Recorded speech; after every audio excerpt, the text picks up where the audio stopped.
Entré y vi a mi familia en el sofá, mi marido, mi madre, mi hijo y mi propia hermana. ¿Qué ocurre?, pregunté, temiendo lo peor. Mamá, siéntate, dijo mi hijo. Tienes que aceptar una nueva realidad. Ya no estás al mando de esta familia. La tía Nerea hace más feliz a papá ahora. Estaba furiosa, todos lo sabían. Salí de la habitación sin decir una palabra. Al día siguiente, tenía 118 llamadas perdidas. Hola a todos, gracias por estar aquí conmigo hoy. Antes de empezar mi historia, me encantaría saber desde qué ciudad nos acompañáis. Por favor, sentíos libres de compartirlo en los comentarios. Ahora, dejad que os sumerja en esta historia. El viento de Madrid era cortante esa noche. Ese tipo de frío que se te cuela a través del abrigo y se te instala en los huesos. Acababa de aterrizar en Barajas después de 3 días agotadores en Barcelona, salvando un acuerdo que mi marido, Adrián, casi había torpedeado con su arrogancia. Estaba exhausta. Me ardían los ojos por la falta de sueño y me dolían los hombros bajo el peso del maletín del portátil. Lo único que quería era una ducha caliente, una copa de vino tinto y la comodidad de mi hogar. Quería decirle a Adrián que había arreglado su desastre, que el imperio inmobiliario que habíamos construido durante 22 años estaba a salvo un trimestre más. Metí el coche en la entrada de nuestro chalet en la urbanización. Las luces del salón estaban encendidas, brillando con fuerza contra el césped oscuro y helado. Era extraño. Normalmente, a las 10 de la noche, la casa estaba en silencio. Adrián estaría en su despacho, y mi hijo de 21 años, Íñigo, en su habitación jugando a videojuegos o fuera con sus amigos. Abrí la puerta principal, dejando mis llaves en el cuenco de la mesa del recibidor. El silencio que me recibió no era pacífico, era pesado. Se sentía cargado, como el aire antes de una tormenta.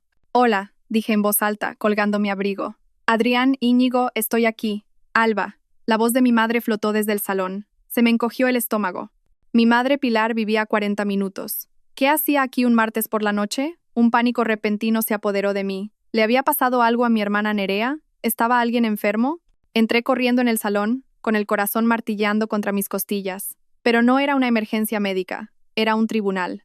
Estaban todos allí, dispuestos en el sofá seccional de piel hecho a medida que yo misma había elegido las navidades pasadas. Adrián estaba sentado en el centro, impecablemente vestido con una camisa blanca impoluta, pero no me miraba a los ojos. A su izquierda estaba mi madre, Pilar, con la postura rígida, y las manos fuertemente entrelazadas en su regazo. A su derecha, Nerea, mi hermana pequeña, y en el sillón contiguo, mi hijo Íñigo. El ambiente era sofocante, nadie lloraba, nadie parecía triste, parecían resueltos. ¿Qué está pasando?, pregunté con la respiración entrecortada. ¿Estáis todos bien, mamá? Di un paso adelante, pero Íñigo se levantó. No vino a abrazarme. Se plantó como un guardia de seguridad bloqueando una puerta. Me miró con unos ojos desprovistos de la calidez que yo había cultivado durante 2 décadas. Mamá, siéntate, dijo Íñigo. Su voz era fría, más grave de lo que recordaba, despojada de cualquier afecto. Necesitas escuchar y necesitas no perder los estribos. ¿Perder los estribos? Íñigo, me estás asustando. ¿Qué es esto? Tienes que aceptar una nueva realidad, continuó, recitando palabras que sonaban ensayadas. Ya no estás al mando de esta familia. Mire a Adrián. Adrián, ¿por qué no dices nada? Adrián finalmente levantó la vista. Su atractivo rostro, el rostro que había sido la imagen pública de nuestra empresa durante años, se contrajo en una mueca de lástima mezclada con fastidio. Se acabó, Alba. La farsa. Se ha terminado. ¿Qué farsa? Sentí que me ahogaba en tierra firme. La tía Nerea, dijo Íñigo, señalando a mi hermana, hace más feliz a papá ahora. A diferencia de ti, ella lo entiende. El mundo dejó de girar. Miré a Nerea, mi hermana pequeña, a la que le había pagado el alquiler durante 6 años, a la que había contratado cuando nadie más le daba trabajo.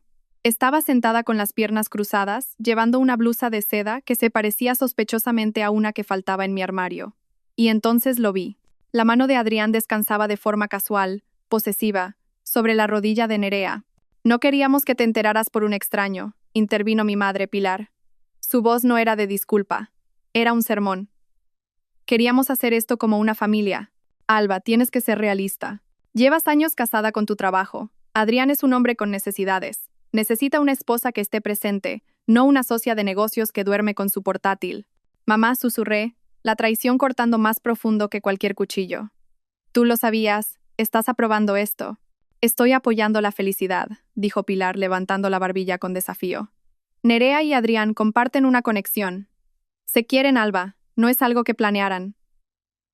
Simplemente ocurrió. No puedes castigarlos por enamorarse. Miré a Nerea. Ofreció una pequeña sonrisa triunfante. Se colocó un mechón de pelo detrás de la oreja y bajó la mirada. En su dedo, brillando bajo los focos empotrados, había un anillo de diamantes. No era un anillo nuevo, era mi anillo. Era el anillo de diamantes Art Deco de época que Adrián me había regalado por nuestro 20º aniversario. El que había desaparecido misteriosamente de mi joyero hacía 6 meses. Había puesto la casa patas arriba buscándolo, llorando durante días. Adrián me había dicho que era una descuidada, que probablemente lo había perdido en el gimnasio. Ese es mi anillo, dije, con la voz temblando con una rabia tan pura que me quemaba la garganta. Encaja mejor en su dedo, dijo Adrián, encogiéndose de hombros. Era un desperdicio en ti. Nunca llevas joyas de todos modos. Queremos que te mudes, dijo Íñigo, rompiendo el silencio de nuevo. Papá se queda con la casa. Yo me quedo aquí. Es mejor que te vayas. Creas demasiada tensión. Mi hijo, mi niño, al que había cuidado cuando tenía fiebre, cuya matrícula universitaria pagaba trabajando 80 horas a la semana. Me estaba echando de la casa que yo había construido. ¿Estás eligiendo esto?, le pregunté a Íñigo, las lágrimas finalmente escociendo en mis ojos. ¿Estás eligiendo a la mujer que se acuesta con tu padre a mis espaldas? Es tu tía, Íñigo. Ya no es solo mi tía, se burló Íñigo. Es la única que realmente me escucha. Tú solo me lanzas dinero y me dices que estudie. Papá y Nerea me tratan como a un adulto. Los miré a los 4, mi marido, mi hermana, mi madre, mi hijo, los 4 pilares de mi vida, y cada uno de ellos estaba podrido. No solo me estaban rompiendo el corazón, estaban desmantelando mi existencia con una crueldad casual que me dejaba sin aliento. Sentí una oleada de náuseas, pero me la tragué. No les daría la satisfacción de verme derrumbarme. No gritaría, no suplicaría. Enderecé la espalda. Miré a Adrián, clavando mis ojos en los suyos hasta que se estremeció y desvió la mirada. ¿Crees que has ganado?, dije. Mi voz baja pero mortalmente firme. ¿Crees que puedes reescribir la historia porque estás aburrido y eres un egoísta? No montes una escena, Alba, dijo Nerea con su voz empalagosamente dulce. Seamos maduros con este divorcio. ¿Divorcio? Solté una risa corta y seca. Oh, no tienes ni idea de lo que se avecina. No nos amenaces, espetó Adrián, recuperando su arrogancia.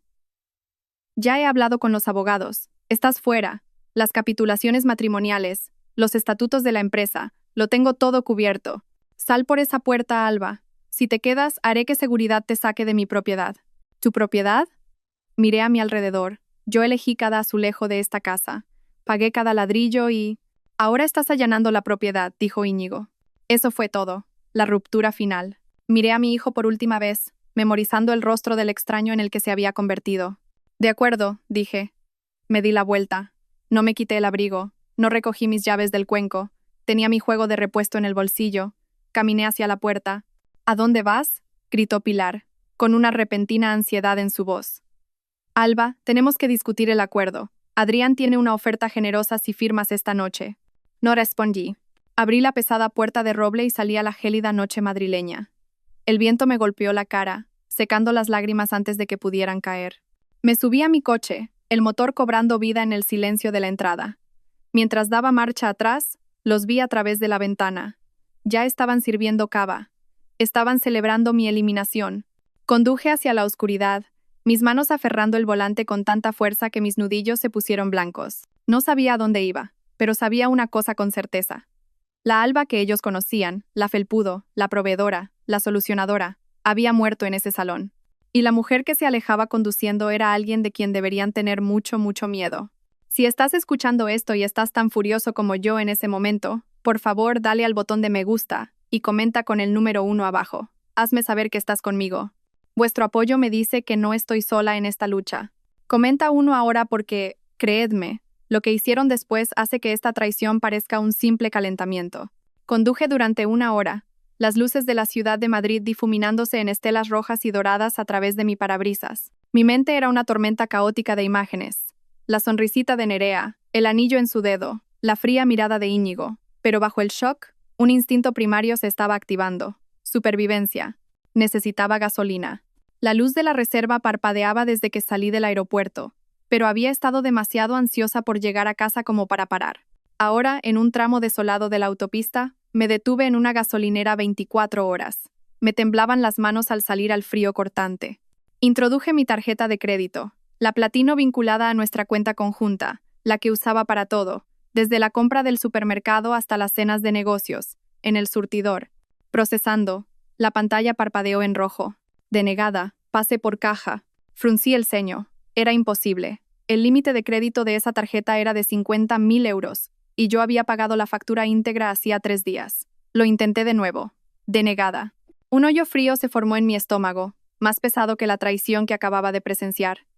Busqué en mi cartera y saqué mi tarjeta de débito personal, la vinculada a mi cuenta corriente donde se depositaba mi sueldo.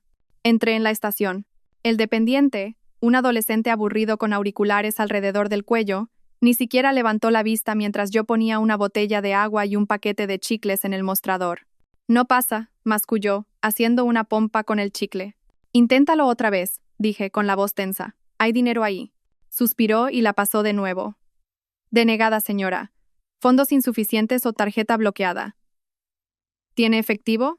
Me quedé allí, paralizada bajo las duras luces fluorescentes. Mi aplicación del banco. Necesitaba comprobar mi aplicación. Mis dedos torpes buscaron el móvil mientras iniciaba sesión. Acceso denegado. Fallo de autenticación de usuario. Por favor, contacte con su sucursal. Probé la cuenta de la empresa. Acceso denegado. Probé la de ahorros conjunta. Acceso denegado. Adrián no solo me había echado de casa, había ejecutado un interruptor de apagado financiero. Había estado planeando esto. No se bloquea el acceso de un copropietario a las cuentas empresariales y personales al instante, a menos que hayas preparado el terreno con el banco, alegando falsamente un fraude o cambiando los privilegios administrativos con días de antelación. Me quería en la indigencia. Me quería tirada en medio de la noche sin recursos, para que me arrastrara de vuelta y firmara cualquier oferta generosa que Pilar había mencionado. Rebusqué en mi bolso, más allá de los plásticos inútiles, hasta el pequeño bolsillo con cremallera del fondo. Encontré 3 billetes arrugados de 20 euros y un puñado de monedas. 60 euros. Ese era mi patrimonio neto en ese momento. Pagué 5 litros de gasolina y el agua en efectivo. Volví a mi coche, temblando, no solo por el frío, sino por la aterradora comprensión de mi vulnerabilidad. No podía ir a un hotel. No tenía una tarjeta de crédito para el depósito. No podía ir a casa de mi madre. No podía ir a la de Nerea. Conduje hasta que encontré un motel de carretera con un letrero de neón parpadeante que decía libre. Era uno de esos lugares donde los camioneros duermen unas horas. El tipo de lugar donde las sábanas huelen a humo rancio y a arrepentimiento. En efectivo y por adelantado, dijo el gerente de noche a través de un cristal blindado. 50 euros por la noche. Le entregué 50 de mis 60 euros restantes. Me deslizó una llave por la bandeja. Habitación 12. La habitación estaba helada. El calefactor traqueteaba y tosía un aire que olía a polvo quemado. Me senté en el borde del colchón hundido, todavía con mi caro traje de negocios, el abrigo bien apretado a mi alrededor. Miré mi teléfono. La pantalla estaba iluminada con notificaciones. No disculpas. No, por favor. Vuelve. 118 llamadas perdidas. La mayoría eran de un número que reconocí, el abogado personal de Adrián, un tiburón llamado Ricardo Balbuena, y luego empezaron a llegar los correos electrónicos. Asunto. Acuerdo de liquidación de divorcio. Asunto. Urgente. Se requiere acuerdo de confidencialidad. Asunto. Notificación de despido. Inmobiliaria A. Abrí primero la notificación de despido. Era un PDF adjunto a un correo electrónico de la directora de RRHH, una mujer que yo había contratado, a la que había guiado. Estimada Sra. Alba Rivas, con efecto inmediato, su puesto como directora de operaciones queda rescindido por causa justificada. Alegaciones de espionaje corporativo y negligencia grave. Me reí. Un sonido áspero y ronco en la habitación vacía. Espionaje. Negligencia. Yo era la que se quedaba hasta las 3 de la mañana auditando los libros. Yo era la que se conocía todas las leyes urbanísticas de Madrid. Adrián ni siquiera sabía convertir un PDF sin pedirme ayuda. Y entonces llegó un mensaje de texto. Era de Íñigo. Mi pulgar se detuvo sobre la pantalla, una pequeña y tonta parte de mí esperando que se hubiera escapado, que lo sintiera. Íñigo, mamá, no lo pongas difícil. Papá dice que me cortará la matrícula y el fondo fiduciario si luchas contra el divorcio. Me ha prometido el puesto de vicepresidente el año que viene si me quedo con él. Siempre me dijiste que fuera ambicioso. Solo estoy haciendo lo que me enseñaste. Por favor, entiéndelo. Dejé caer el teléfono en la cama como si quemara. Ese fue el borrado final. Adrián no solo se había llevado mi dinero y mi trabajo, había comprado el alma de mi hijo. Había utilizado la riqueza que yo ayudé a construir para sobornar a mi propio hijo en mi contra. Me acurruqué encima del sucio cubrecama, con las rodillas pegadas al pecho. Las lágrimas finalmente llegaron, calientes y rápidas. Lloré por el niño al que le leía cuentos para dormir. Lloré por la hermana a la que había protegido en el patio del colegio. Lloré por el marido en el que había creído cuando no era más que una sonrisa y un traje barato. Pero a medida que la noche avanzaba y las lágrimas se secaban en costras de sal en mis mejillas, algo más comenzó a asentarse en mi pecho. Era frío y pesado, como una piedra. Pensaban que me habían borrado. Pensaban que al quitarme las tarjetas de crédito y las contraseñas, me habían quitado mi poder. Olvidaron una cosa. Olvidaron quién construyó el castillo en el que estaban sentados. Olvidaron quién diseñó los sistemas de seguridad, quién redactó los contratos y quién sabía dónde estaban enterrados los cadáveres. Adrián pensaba que Inmobiliaria A funcionaba con su encanto.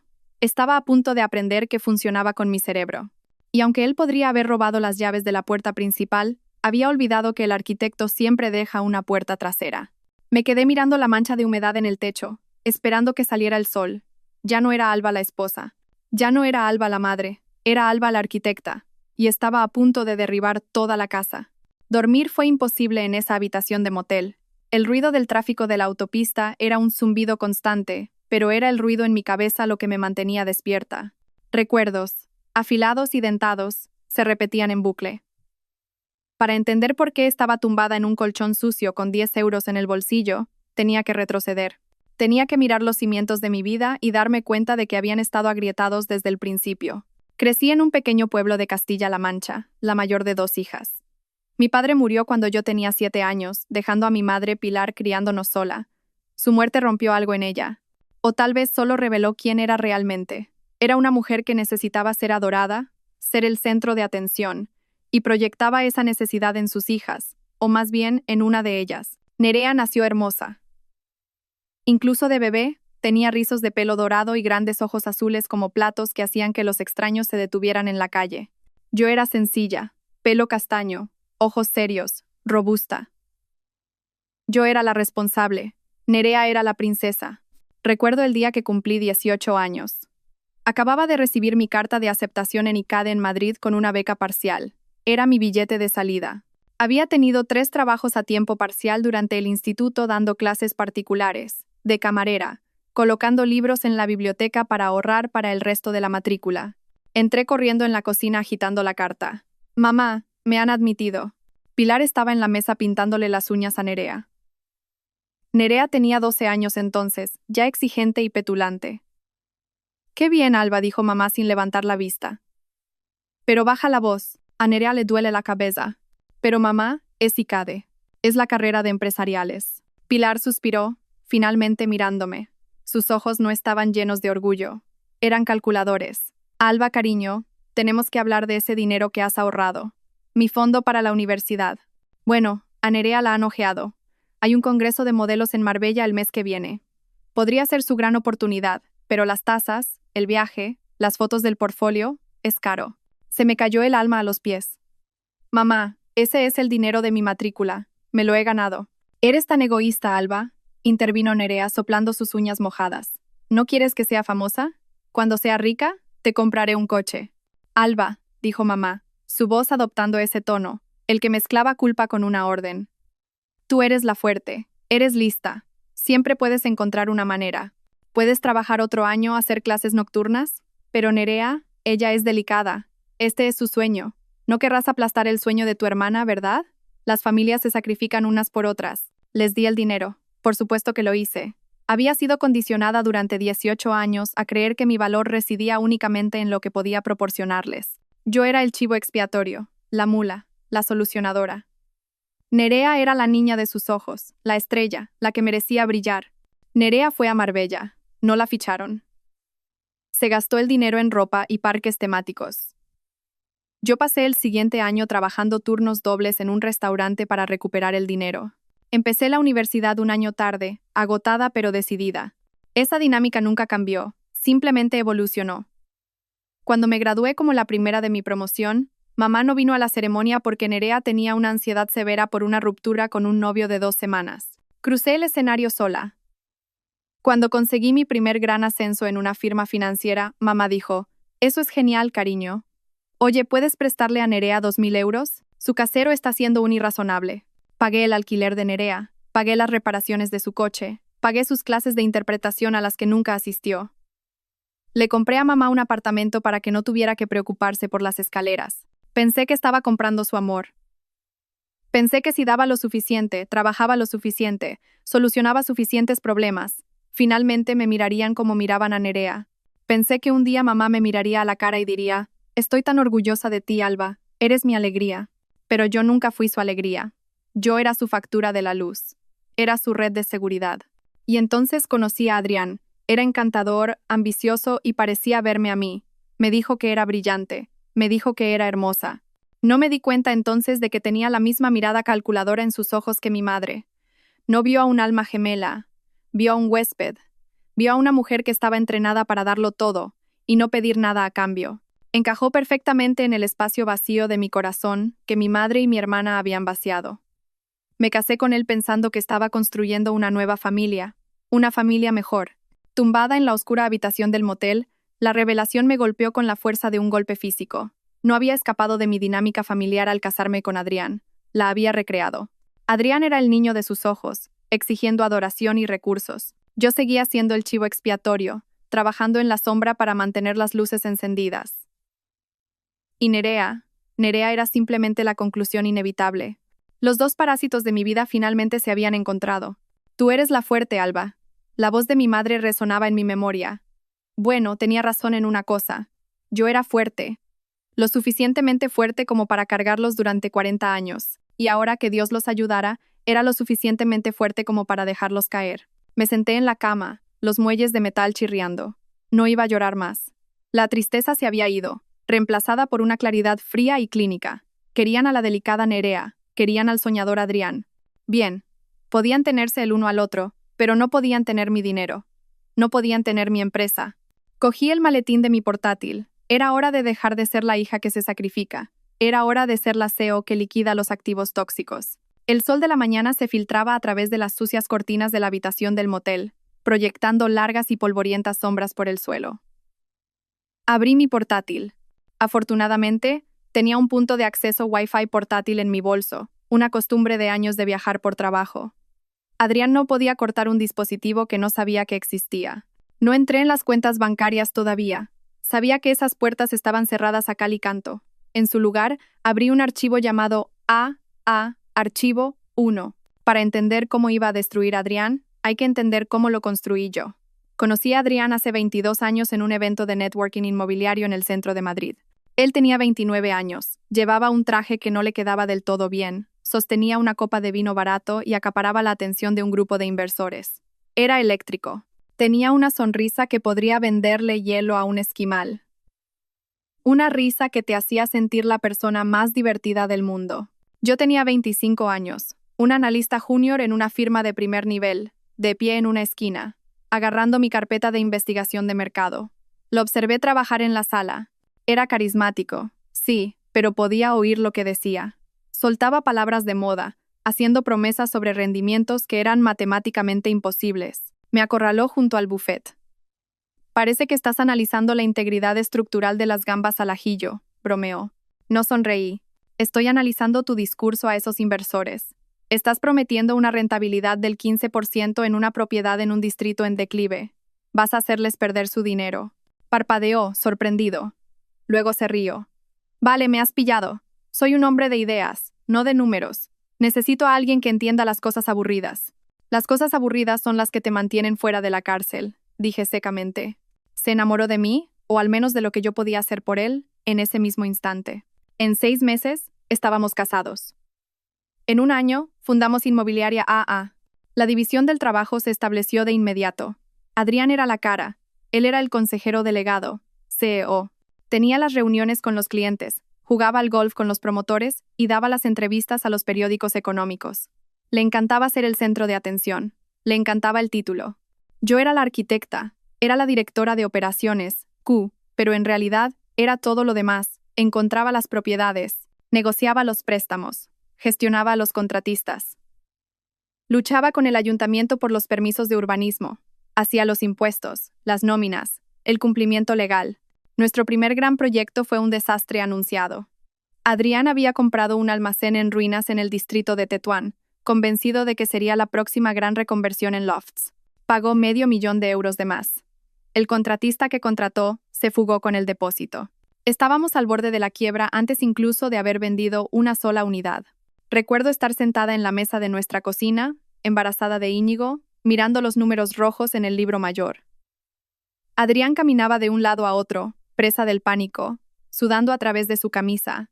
«Estamos acabados, Alba», lloriqueaba. «Mi reputación está arruinada, me van a demandar». «Siéntate», le ordené.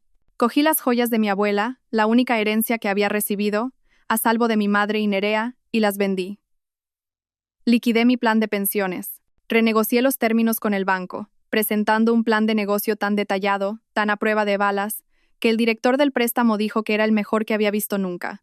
Despedí al amigo de Adrián, que actuaba como jefe de proyecto, y asumí yo misma la supervisión de la obra, pavoneándome por las zonas de construcción con un casco y una barriga de 6 meses. Terminamos el proyecto. Lo vendimos todo en 3 semanas. Adrián fue aclamado como un visionario en el diario Expansión. El titular decía: Adrián Castillo, el nuevo rey de los lofts. Trajo la revista a casa, radiante. «Mira esto, cariño. Lo conseguimos». No me mencionó en la entrevista, ni una sola vez. Cuando se lo señalé, suavemente me besó en la frente. «Cariño, ya sabes cómo son los medios. Les gusta una narrativa singular. Además, tú odias ser el centro de atención. Eres mi arma secreta. El poder detrás del trono». Lo acepté. Me dije que era por la familia. Me dije que mientras la empresa tuviera éxito, no importaba de quién fuera la cara en la portada. Fui una tonta. Durante 20 años, construí el escenario, puse las luces y escribí el guión. Adrián simplemente salía y recogía los aplausos. Y la empresa creció. Nos expandimos a inmuebles comerciales, apartamentos de lujo, desarrollos de uso mixto. Valíamos millones. Pero la estructura de la empresa, esa fue mi obra maestra. Adrián era perezoso con los detalles. Odiaba leer contratos.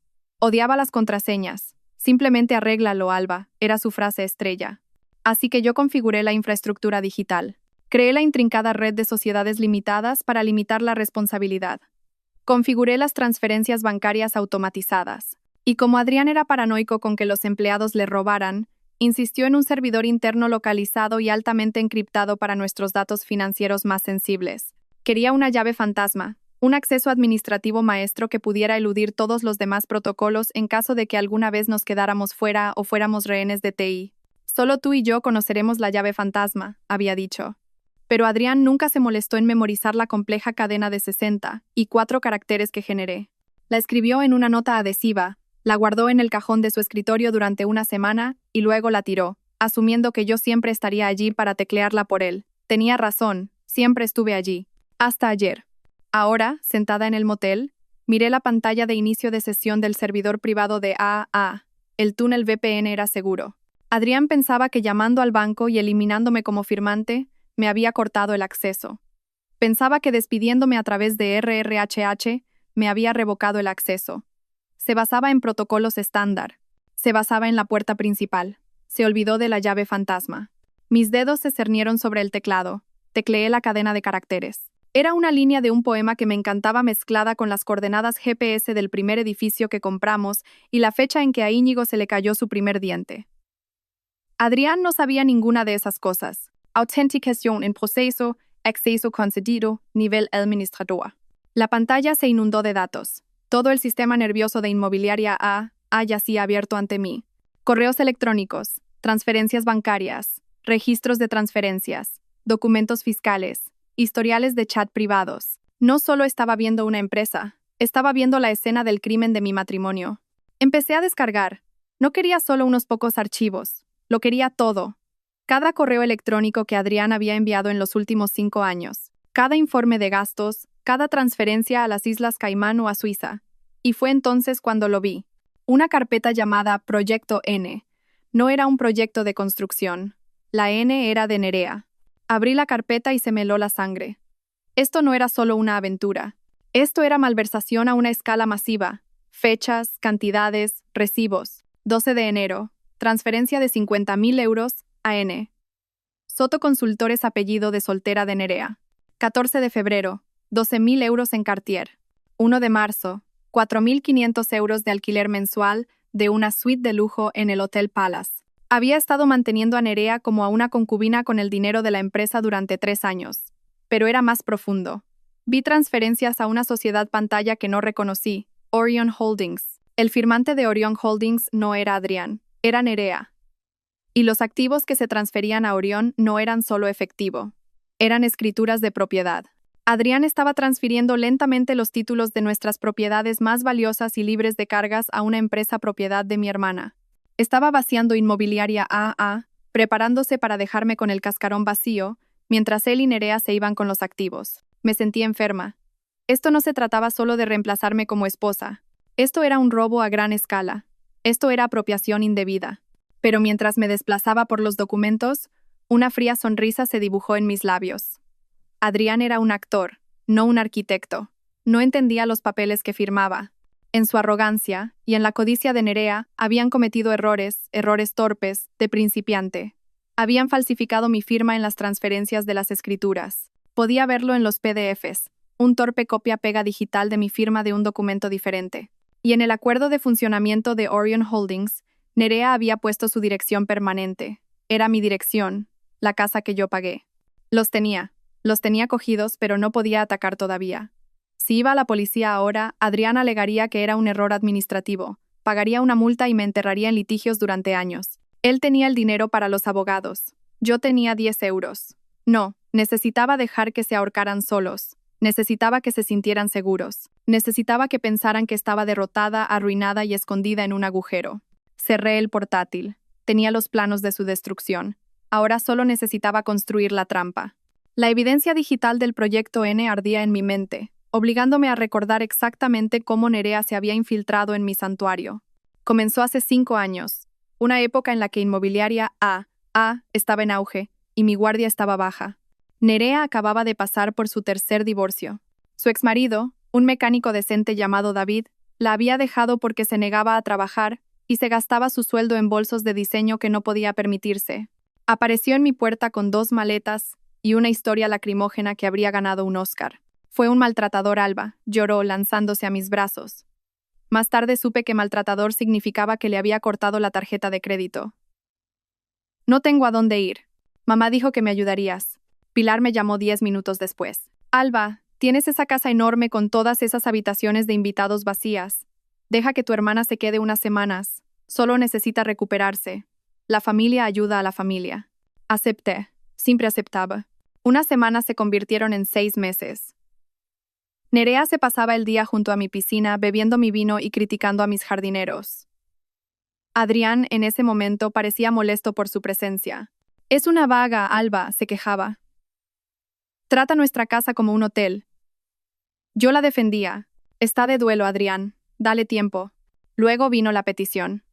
Necesito un trabajo, anunció Nerea una noche en la cena. Estoy aburrida. Quiero trabajar para vosotros. Casi me atraganto. Nerea, dirigimos una empresa inmobiliaria comercial. Es de alta presión.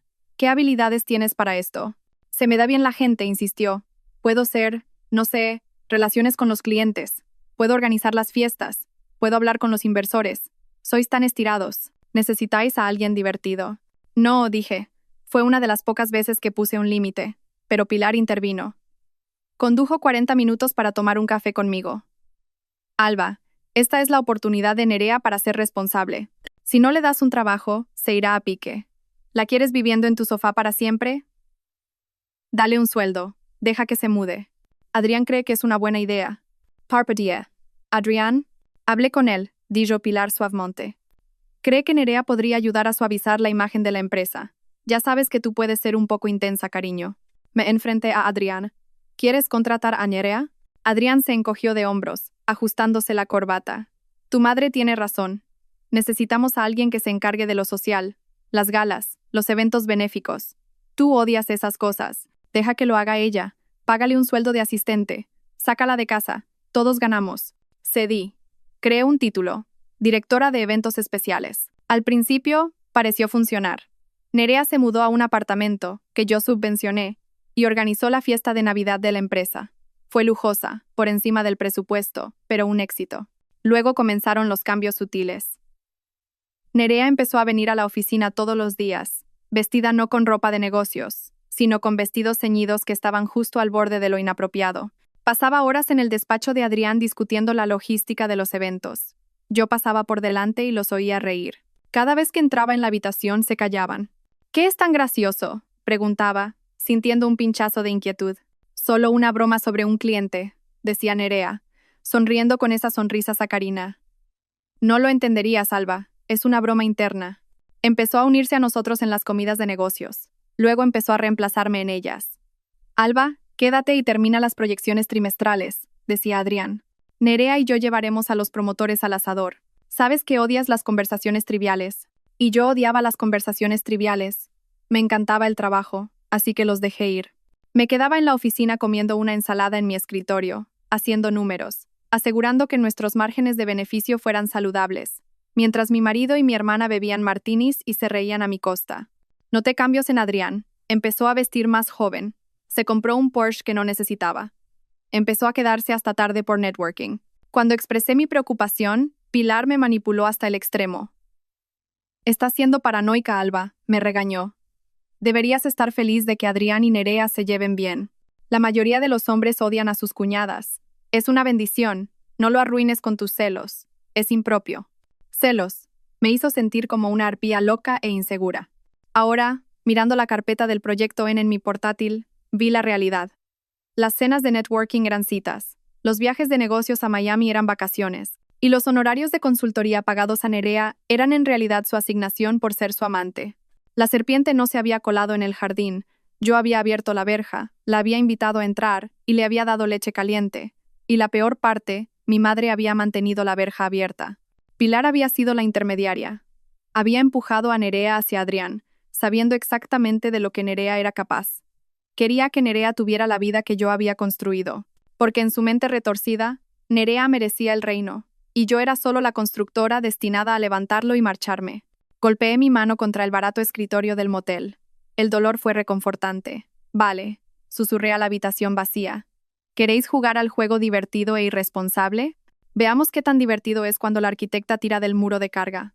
Pasé las siguientes 6 horas en un trance de contabilidad forense. La llave fantasma me daba acceso a todo, pero tenía que ser cuidadosa. Si hacía algún cambio, si alteraba algún archivo, los registros del sistema podrían alertar al director de TI, un hombre llamado Sergio, que solía ser leal a mí, pero que ahora sin duda respondía ante Adrián. Así que me convertí en un fantasma. Copié, descargué. Hice capturas de pantalla, rastreé el flujo de dinero. Era peor de lo que pensaba. Inmobiliaria A se estaba desangrando para financiar su estilo de vida y las transferencias a la sociedad pantalla de Nerea. Adrián había dejado de pagar a los proveedores. Llevábamos 3 meses de retraso en los pagos a las cuadrillas de construcción del nuevo rascacielos del centro. Estábamos en impago de los intereses de 2 préstamos importantes. Adrián estaba robando a Pedro para pagar a Nerea. La empresa, el trabajo de mi vida, era un castillo de naipes. Si los acreedores se enteraban, seríamos insolventes en 30 días. Pero entonces encontré algo que me hizo incorporarme. Era una cadena de correos electrónicos entre Adrián y un investigador privado llamado Investigaciones Balbuena. La fecha era de hace 2 años. Asunto: Vigilancia objetivo A. Rivas. Adrián, necesito trapos sucios. Lo que sea. Infidelidad. Abuso de sustancias. Inestabilidad mental. Necesito motivos para anular las capitulaciones. Balbuena, Senior. Castillo, la hemos seguido durante 6 meses. Va al trabajo. Va al supermercado. Va a casa de su madre. Trabaja hasta tarde. No hay trapos sucios. La mujer es una santa. Adrián, busca más a fondo o invéntate algo. No puedo permitirme darle la mitad. Se me cortó la respiración. 2 años. Había estado planeando deshacerse de mí durante 2 años, pero no encontraba la manera de hacerlo sin perder dinero. Y luego, un correo más reciente, fechado hace una semana. Adrián, olvida los trapos sucios. Vamos a ir por el ángulo del colapso mental. Su familia testificará. Su madre y su hermana están a bordo. Alegaremos que está sobrecargada de trabajo, paranoica, no apta para dirigir. Forzaremos un voto de no confianza con la Junta. Una vez fuera, activamos la cláusula de compra a la valoración más baja. Pilar. Puedo testificar que ha estado errática últimamente. Muy emocional. Estoy preocupada por ella, Adrián. Tenemos que hacer lo mejor para la empresa. Me quedé mirando la pantalla, las lágrimas de rabia nublando mi visión. Mi madre. Mi propia madre estaba conspirando para hacerme pasar por mentalmente inestable para que su niña de oro pudiera robarme el marido y el dinero. Errática, susurré. Os voy a enseñar lo que es errático. Profundicé más. Necesitaba una palanca. La evidencia de fraude era buena, pero llevaría tiempo demostrarla en los tribunales. Necesitaba algo inmediato, algo que aterrorizara a Adrián. Lo encontré en las declaraciones de impuestos. El año pasado, para asegurar un préstamo masivo de una firma de capital privado, Adrián había inflado las tasas de ocupación de nuestras propiedades comerciales. Había falsificado contratos de arrendamiento. Había falsificado físicamente firmas de inquilinos que no existían. Esto no era solo fraude civil, esto era fraude bancario, esto era tiempo en prisión. Y los documentos del préstamo estaban firmados por Adrián Castillo, CEO. Mi firma no estaba en ellos. Yo había estado fuera de la ciudad por el funeral de mi tía esa semana, un funeral al que Nerea faltó, y Adrián había dicho que se encargaría del papeleo. Había firmado su propia sentencia de muerte, y ni siquiera lo sabía. Copié los documentos del préstamo. Copié los contratos falsos. Creé un dossier que era una bomba nuclear. Miré el reloj. Eran las 2 de la tarde. Llevaba 12 horas trabajando sin parar. Tenía hambre, no me había lavado y funcionaba a base de adrenalina. Necesitaba un teléfono de prepago. No podía usar mi móvil.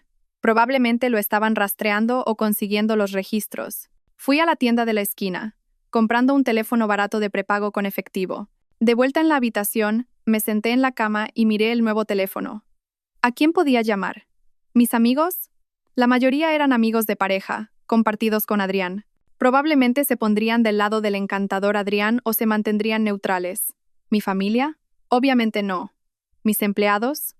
Demasiado arriesgado. Necesitaba a alguien poderoso, alguien que odiara a Adrián, alguien que tuviera los recursos para librar una guerra. Un nombre apareció en mi cabeza: Arturo de la Vega. Arturo era un magnate inmobiliario multimillonario de Madrid. Dinero viejo, despiadado, pero con principios. Hace 3 años, Adrián había superado la oferta de Arturo por un terreno de primera en la zona de Madrid-Río. Adrián había ganado sobornando a un concejal de urbanismo para reclasificar el terreno, una jugada a la que yo me opuse ferozmente, pero que Adrián había hecho a mis espaldas. Arturo había sospechado juego sucio. Había llamado públicamente a Adrián una serpiente con traje barato. Adrián se lo había tomado a risa, pero Arturo nunca lo había olvidado. Si iba a Arturo de la Vega con pruebas del fraude de Adrián, específicamente el fraude que le jodió a Arturo ese trato del terreno, era un tiro al aire. Arturo podría simplemente reírse de mí, podría echarme, pero era la única persona en Madrid con suficiente poder para protegerme del equipo legal de Adrián. Marqué el número de empresas de la Vega. Lo sabía de memoria. Lo había mirado suficientes veces cuando éramos rivales. Empresas de la Vega, despacho ejecutivo, respondió una voz nítida. Necesito hablar con el señor de la Vega, inmediatamente. El señor de la Vega está en reuniones. ¿Puedo preguntar de qué se trata? Dígale que es Alba Rivas. Dígale que sé cómo Adrián Castillo consiguió el permiso de urbanismo de Madrid-Río y dígale que tengo los correos electrónicos. Hubo una pausa. Un momento, por favor. 30 segundos después, una voz grave y profunda se puso al teléfono. Será. Rivas, ¿a qué debo el placer? ¿La envía su marido a regodearse? Mi marido acaba de despedirme, vaciar mis cuentas bancarias y meter a su amante en mi casa, dije, con la voz firme. No estoy aquí para regodearme, señor de la Vega. Estoy aquí para quemarlo hasta los cimientos.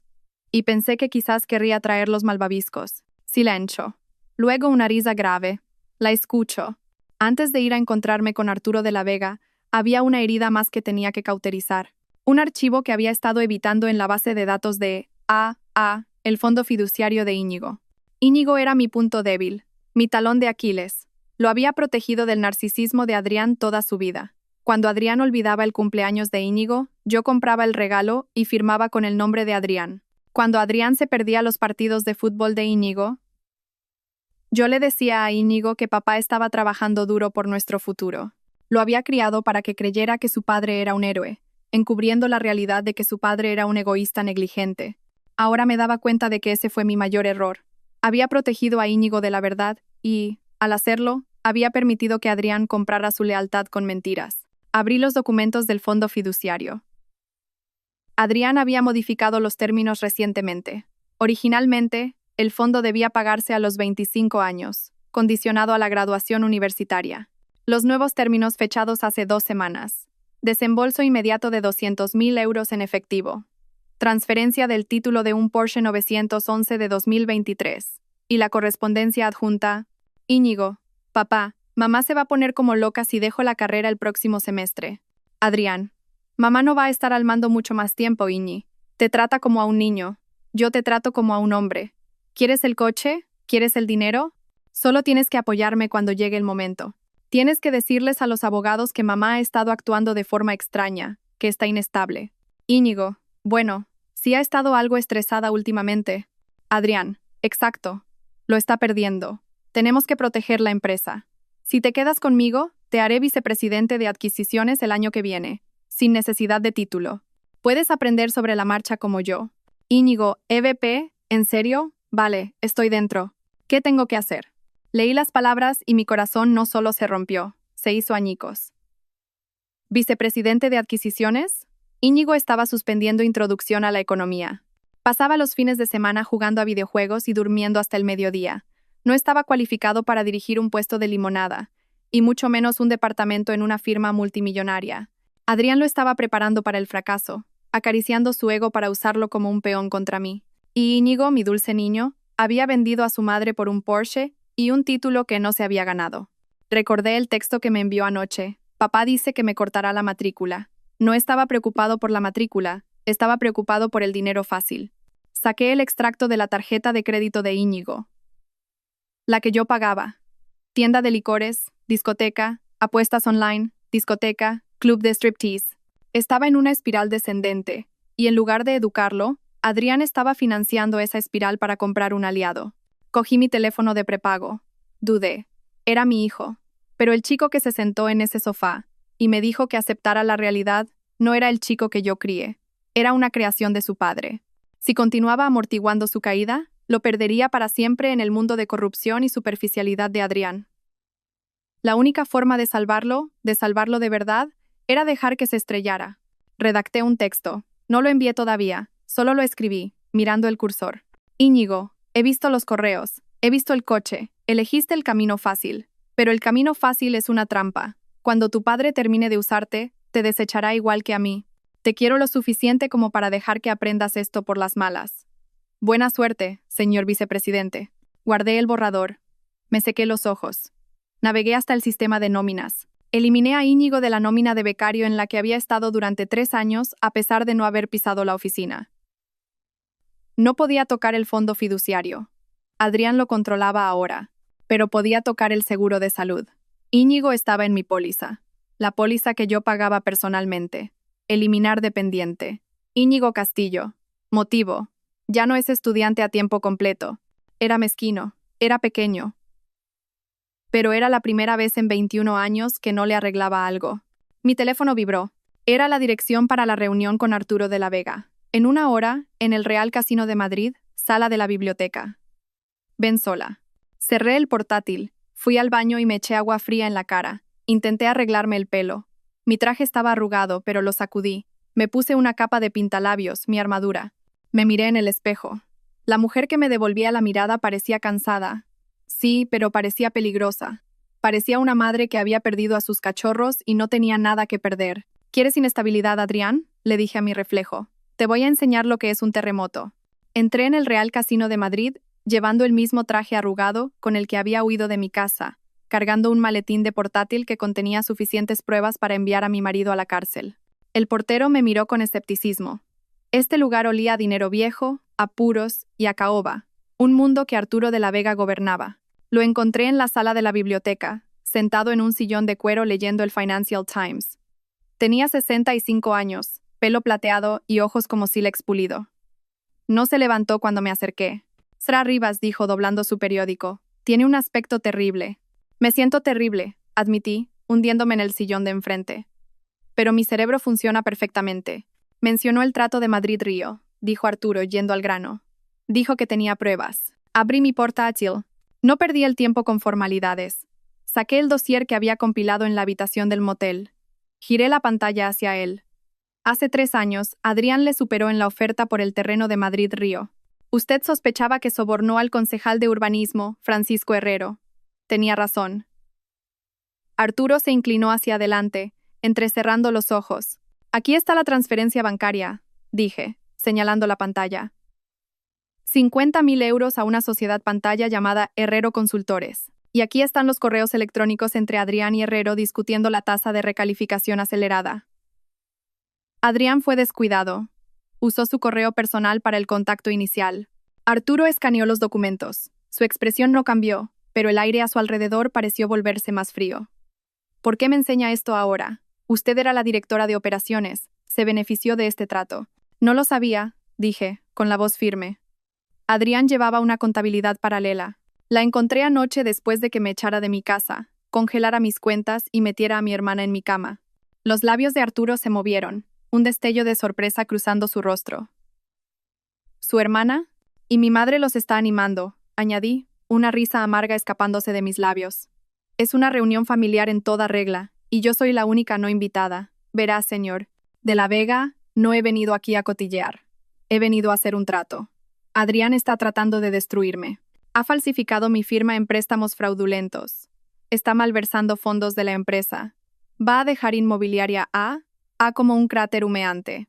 ¿Y quiere que la salve? Preguntó Arturo levantando una ceja. No, quiero que me ayude a enterrarlo, y a cambio, le daré la propiedad de Madrid-Río. Arturo hizo una pausa. Continué. Adrián está sobreendeudado, tiene poco efectivo. Está a punto de entrar en impago de los préstamos de construcción. Si usted interviene ahora como un inversor caballero blanco, ofreciendo un préstamo puente para salvar el proyecto, lo aceptará. Está desesperado. Y en el acuerdo del préstamo, incluimos una cláusula de garantía. Si entra en impago, cosa que hará porque yo conozco los números reales, usted se apodera de los activos, específicamente la escritura de Madrid-Río. Arturo me miró fijamente durante un largo momento. El silencio se alargó, pesado y tenso. Luego, una lenta sonrisa se extendió por su rostro. No era una sonrisa cálida, era la sonrisa de un depredador reconociendo a otro. «Es usted vengativa, ¿verdad?», dijo Arturo suavemente. «Soy eficiente», corregí. Adrián piensa que soy una esposa despechada que va a llorar en un rincón. No se da cuenta de que yo soy la que escribió su plan de negocio. Arturo cerró mi portátil y lo empujó de vuelta hacia mí. «Me gusta usted, Alba. Tiene agallas. Adrián siempre me pareció un pavo real. Todo plumas, nada de vuelo. Pero usted es un halcón. Voy a llamar a mi abogado personal. Es el mejor litigante de Madrid. La representará en el divorcio, pro bono. Considérelo una inversión en nuestra nueva asociación». «Gracias», susurré, el alivio inundándome. «Y Alba», añadió Arturo, con los ojos duros. «No me decepcione. Si hacemos esto, lo destruimos por completo. Sin piedad. Sin aceptarlo de vuelta cuando llore. No estará llorando», dije, pensando en la sonrisita de Adrián cuando me quitó el anillo. «Estará gritando». Arturo asintió. «Bien. Ahora, consigámosle una habitación de hotel que no cobre por horas. No se puede planear una guerra si no se ha dormido. Esa noche, dormí en una suite en el Four Seasons, pagada por empresas de La Vega. Tomé un largo baño, frotando la suciedad del motel de mi piel. Mientras yacía en las sábanas limpias y frescas, sentí un cambio profundo dentro de mí. Durante 20 años, había sido la solucionadora. Había suavizado los errores de Adrián, limpiado sus desastres, hecho que quedara bien. Había sido el pegamento invisible que lo mantenía todo unido. Ahora, iba a ser el disolvente. Iba a disolver todo lo que él creía que poseía. Cogí mi teléfono de prepago y le envié a Arturo una palabra. «Lista». 3 días después, la trampa estaba puesta. El abogado de Arturo, un hombre aterradoramente tranquilo llamado David Cohen, había redactado el acuerdo de divorcio. Era una obra maestra de la distracción legal. En la superficie parecía una rendición total. La propuesta: 1. Adrián se queda con la casa familiar. 2. Adrián se queda con la propiedad total de Inmobiliaria A. 3. Alba recibe una suma única de 500.000 euros, una fracción de lo que me correspondía. 4. Alba renuncia a toda reclamación de futura pensión compensatoria. Parecía que me rendía. Parecía que estaba rota, desesperada por dinero y que solo quería huir. A Adrián le encantaría. Alimentaba su ego perfectamente. Pero enterrada en lo profundo del documento de 60 páginas, en la sección 14, subsección C, párrafo 4, estaba la cláusula de la píldora envenenada. En el caso de que se descubra que alguna de las partes de este acuerdo ha participado en actividades delictivas no reveladas, fraude o malversación durante el matrimonio, o sea condenada por un delito grave en los 24 meses siguientes a la firma, este acuerdo quedará totalmente invalidado. En tal caso, todos los activos, incluyendo el 100% de las acciones de la empresa y los bienes inmuebles, revertirán a la parte no infractora como daños punitivos. Adrián nunca leía la letra pequeña, pagaba a abogados para que lo hicieran. Pero su abogado, Ricardo Balbuena, era un vago. Lo sabía porque yo solía pagar sus facturas. Balbuena hojeaba los contratos, buscaba los números grandes, el pago, la pensión. No estaría buscando una cláusula de reversión específica enterrada en un texto estándar sobre responsabilidad. Me reuní con Adrián y su abogado en el despacho de Balbuena. No llevaba maquillaje. Llevaba un suéter viejo. Mantuve la cabeza baja mirando al suelo. Necesitaba vender la imagen de la mujer derrotada. Adrián entró como si fuera el dueño del mundo. Llevaba un traje italiano nuevo y olía a colonia cara, probablemente un regalo de Nerea. Vaya, mira quién ha salido de su agujero, se burló Adrián mientras se sentaba. Espero que estés lista para firmar, Alba. Nerea y yo tenemos que encargar las invitaciones de boda. Solo dame el cheque, dije, con la voz temblorosa. Solo quiero irme, Adrián. No puedo luchar más contra ti. Adrián se rió, mirando a Balbuena. ¿Ves? Te dije que se plegaría. No tiene estómago para esto. Balbuena deslizó los papeles sobre la mesa. Acuerdo estándar, Alba. Te vas con $500,000, borrón y cuenta nueva. Solo firma aquí, aquí y aquí. Cogí el bolígrafo. Mi mano temblaba, en parte actuando, en parte pura adrenalina. ¿Y qué hay de Íñigo?, pregunté suavemente. Íñigo se queda conmigo, dijo Adrián, reclinándose en su silla. Es mi vicepresidente ahora. Vamos a construir un imperio juntos, sin tus constantes quejas. Sentí un dolor agudo en el pecho, pero me lo tragué. Vale, cuida de él. Solo firma los malditos papeles, Alba. Firme. Puse mi nombre en la línea que aparentemente me despojaba de 20 años de duro trabajo. Luego Adrián firmó. Lo hizo con una floritura, una gran y arrogante A. Hecho, dijo Balbuena cerrando la carpeta. El cheque será transferido a tu cuenta mañana. Adrián se levantó y se abrochó la chaqueta. Me miró con una sonrisita que me revolvió el estómago. Sabes, Alba, deberías agradecérmelo. Siempre fuiste demasiado estirada para esta vida. Vete a vivir a una granja o algo así. Búscate un buen bibliotecario. Adiós, Adrián, susurré. Mientras caminaba hacia el ascensor, oía a Adrián reírse con Balbuena. Eso fue más fácil de lo que pensaba. Ni siquiera pidió el apartamento de la playa. Las puertas del ascensor se cerraron, cortando su risa. Me apoyé en la pared de metal y solté un largo suspiro. Había firmado. La píldora envenenada estaba activa. Ahora todo lo que tenía que hacer era demostrar el fraude. Y ya tenía las pruebas. Solo necesitaba el escenario adecuado para presentarlas. ¿Y qué mejor escenario que la boda? Adrián y Nerea habían anunciado su fecha. Era en 3 semanas. Una boda apresurada, la llamaron. Querían legitimarse antes de la temporada de galas de primavera. 3 semanas. Ese era mi plazo. Salí del edificio y me subí al coche de Arturo que me esperaba. ¿Ha firmado?, preguntó Arturo desde el asiento trasero.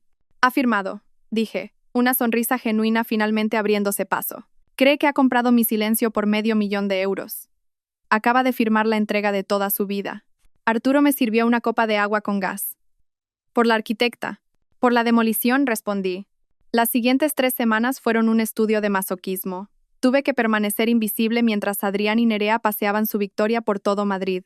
Alquilé un pequeño apartamento discreto en la zona norte usando mi apellido de soltera. Pasé mis días con los contables forenses de Arturo construyendo el caso. Estábamos convirtiendo los datos brutos que había robado en un mazo legal. Cada noche me torturaba mirando las redes sociales. El Instagram de Nerea era un vómito de lujo. Foto de un nuevo Mercedes descapotable. Mi futuro maridito me mima. Bendecida. Nuevos comienzos. Foto de mi comedor redecorado con un hortera papel pintado dorado. Fuera lo viejo, dentro lo glamuroso. Por fin haciendo de esta casa un hogar. Eso dolió, verla borrar mi toque de la casa que yo construí. Pero las publicaciones más dolorosas venían de mi madre. Pilar publicó una foto de los 3, Adrián, Nerea y ella. brindando con copas de cava en una cena de menú degustación. Pie de foto. Por fin una familia que sabe disfrutar de la vida. Tan orgullosa de mi preciosa hija Nerea y mi maravilloso yerno Adrián. El amor verdadero siempre gana. ¿Amor verdadero? Había vendido a su hija mayor por un sitio en una mesa elegante. Y Íñigo. Íñigo guardaba silencio en las redes sociales, pero vi las alertas de la tarjeta de crédito en las cuentas secundarias que aún monitorizaba, las que Adrián aún no había encontrado. Bodega del barrio, 400 euros.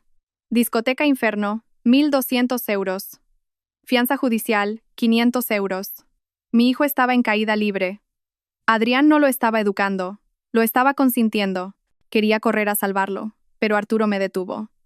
No puedes salvar a alguien que no quiere ser salvado, Alba, me dijo Arturo suavemente. Él eligió su bando. Deja que vea cómo es realmente ese bando cuando se apaguen las luces. Sabía que tenía razón, pero sentía como si me estuviera amputando una extremidad. Mientras tanto, la empresa se pudría por dentro. Mis espías, Sara en contabilidad y Jaime en gestión de proyectos, me daban actualizaciones diarias. Adrián no ha estado en la oficina más allá de las 2 de la tarde en semanas, me escribió Sara. Está dejando que Nerea planee el rebranding de la empresa. Quiere cambiar el logo a rosa y dorado. ¿Rosa y dorado, Alba? Para una empresa inmobiliaria comercial. Los contratistas amenazan con abandonar la obra de la Torre Highland, informó Jaime. Adrián les dijo que el cheque está en camino. No lo está. Usó el dinero de la construcción para pagar el lugar de la boda. Dejad que arda, les dije. Simplemente documentadlo todo. Guardad cada correo electrónico donde os diga que retraséis los pagos. La boda iba a ser en el Hotel Palace, en el Gran Salón. Era el lugar más caro de la ciudad. Nerea había invitado a 300 personas, inversores, políticos, celebridades locales. Querían cimentar su estatus como la nueva pareja de poder de Madrid. Querían un público. Bien, pensé, mirando la invitación que Sara me había conseguido. Quieren un espectáculo. Les daré un espectáculo. 2 días antes de la boda, recibí una última pieza de apalancamiento. Vino de una fuente inesperada. Mi teléfono sonó. Número desconocido. ¿Hola? Alba. Soy David. David, el exmarido de Nerea, el mecánico. El que ella había desangrado. David, dije sorprendida. ¿Cómo estás? Estoy bien. Mira, me he enterado de lo que pasó, de lo que te hicieron. Es asqueroso. Lo es, asentí. Tengo algo, dijo David bajando la voz. Cuando Nerea me dejó, se dejó una caja de papeles en el garaje. Iba a quemarlos, pero los revisé anoche. Alba tiene tarjetas de crédito a tu nombre de hace 3 años. Se me heló la sangre. ¿Qué? Las abrió cuando se estaba quedando contigo. Interceptaba el correo.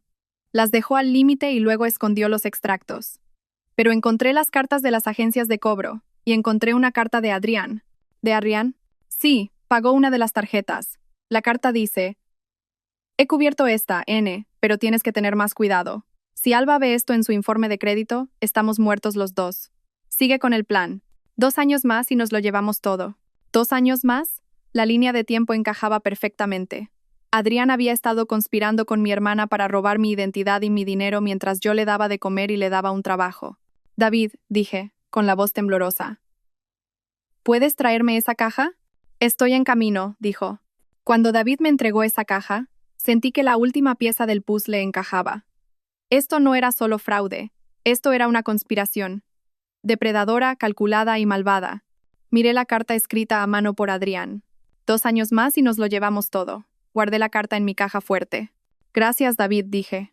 Dales caña, Alba, dijo, con una sombría sonrisa en su rostro. Oh, pienso hacerlo, respondí. Pienso desatar el infierno. El día antes de la boda hice algo peligroso. Fui a ver a Íñigo. Sabía que no debería. Arturo me lo desaconsejó, pero yo era madre primero y exesposa vengativa segundo.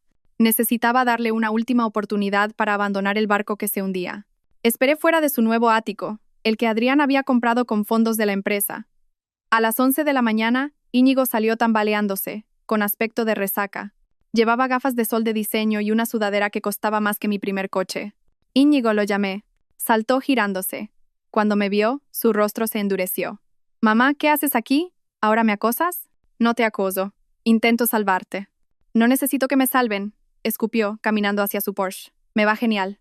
Papá acaba de ponerme a cargo de la cartera de la zona sur». «Íñigo», Escúchame, dije, interponiéndome en su camino. Tu padre te está mintiendo. La empresa está en bancarrota. Está robando dinero para pagar este estilo de vida. Te está usando como escudo. Cuando venga la UDEF, y van a venir, tu nombre está en los documentos. Íñigo se rió. Era un sonido hueco y quebradizo. Solo estás celosa. Estás celosa porque papá está ganando y tú no eres nadie. Estás viviendo en algún tugurio, ¿verdad? Papá me lo dijo. Estoy viviendo en la realidad, dije, mi voz urgente. Íñigo, por favor, no vayas a la boda mañana. Simplemente di que estás enfermo. Ve a quedarte con tus amigos. Simplemente no estés allí, de pie junto a él, cuando ocurra. ¿Cuando ocurra qué? Desafió. ¿Vas a arruinarla? ¿Vas a montar una escena? Dios, eres patética, mamá. Papá dijo que intentarías arruinarlo. Me llamó patética. Sentí que la ira subía, pero la reprimí. Íñigo, mírame, yo te crié. Te conozco. Tú no eres esta persona. Eres amable. Eres listo. No eres un ladrón. No soy un ladrón, gritó con la cara enrojecida. Soy un hombre de negocios, como papá. Papá es un estafador, grité de vuelta. Y Nerea es un parásito, y si te quedas con ellos te hundirás con ellos. Íñigo me fulminó con la mirada. Luego sacó su teléfono. Voy a llamar a seguridad. Aléjate de mí. Se metió en su coche y aceleró el motor agresivamente. Mientras salía derrapando del aparcamiento, bajó la ventanilla y gritó. No vengas mañana, mamá. Nadie te quiere allí. Eres el pasado. Lo vi alejarse, mi corazón rompiéndose de nuevo. Pero esta vez, la ruptura fue más limpia. Lo había intentado, le había tendido la mano. Él la había apartado de un manotazo. Ahora estaba por su cuenta. Conduje de vuelta a mi apartamento. Arturo me esperaba con los preparativos finales. ¿Cómo ha ido?, preguntó, aunque claramente sabía la respuesta por mi cara. Se ha ido, dije rotundamente. Le han lavado el cerebro por completo. Entonces aprenderá por las malas, dijo Arturo. ¿Estás lista para mañana? Sí. ¿Tenemos los códigos de acceso al proyector? Sí. ¿La policía está informada? Sí. El inspector Serrano nos espera en el vestíbulo a las 8 de la tarde. Arturo me entregó una funda de ropa. Entonces necesitarás esto. Abrí la cremallera. Dentro había un traje. No era un vestido de exesposa frenética y desesperada. Era un elegante smoking negro a medida. Yves Saint Laurent. Poderoso, elegante, severo. Ponte tu armadura, Alba, dijo Arturo. Mañana no eres la víctima. Eres la verdugo. Toqué la tela. Se sentía fresca y suave. Gracias, Arturo. Descansa un poco, dijo. Mañana va a ser una noche larga. No descansé. Me senté junto a la ventana, observando las luces de la ciudad. Pensé en Adrián y Nerea, probablemente ensayando sus votos en ese mismo momento, probablemente riéndose de cómo se habían salido con la suya. 2 años más, y nos lo llevamos todo. No tendrían 2 años. Ni siquiera tendrían 2 días. Mañana, el señor y la escera. Castillo iban a tener un tipo de recepción muy diferente. La mañana de la boda amaneció gris y nublada. Un día perfecto en Madrid para un funeral. Pasé la mañana revisando la presentación. Lo habíamos cronometrado perfectamente. Empezaría justo después del montaje de video de la historia de amor que Nerea había encargado por 20.000 euros. A las 6 de la tarde los invitados comenzaron a llegar al Hotel Palace. Vi la retransmisión en directo desde una cámara que Arturo había colocado en el salón de baile. Tenía una participación en el hotel. Conseguir acceso fue trivial. Era nauseabundo. La sala estaba cubierta de cristales y rosas, miles de ellas. Había una escultura de hielo de Adrián y Nerea entrelazados. Vi a mi madre, Pilar, recibiendo a los invitados. Llevaba un vestido color champán demasiado juvenil para ella, radiante como si le hubiera tocado la lotería. Sí, ¿no es maravilloso?, la oí decir a un primo confundido. Son almas gemelas. ¿Alba? Oh, la pobre Alba simplemente no pudo soportar el éxito de Adrián. Se está tomando un tiempo. Vi a Adrián. Parecía nervioso pero triunfante. Estaba dando la mano, dando palmadas en la espalda, interpretando el papel del rey benevolente. Y Nerea entró con un vestido de Vera Wang hecho a medida, cubierta de diamantes. Diamantes que mi empresa pagó. Estaba guapísima, tenía que admitirlo. Guapísima y podrida. La ceremonia comenzó. Los escuché intercambiar votos. Prometo ser tu compañero en todas las cosas, dijo Adrián, mirando profundamente a los ojos de Nerea.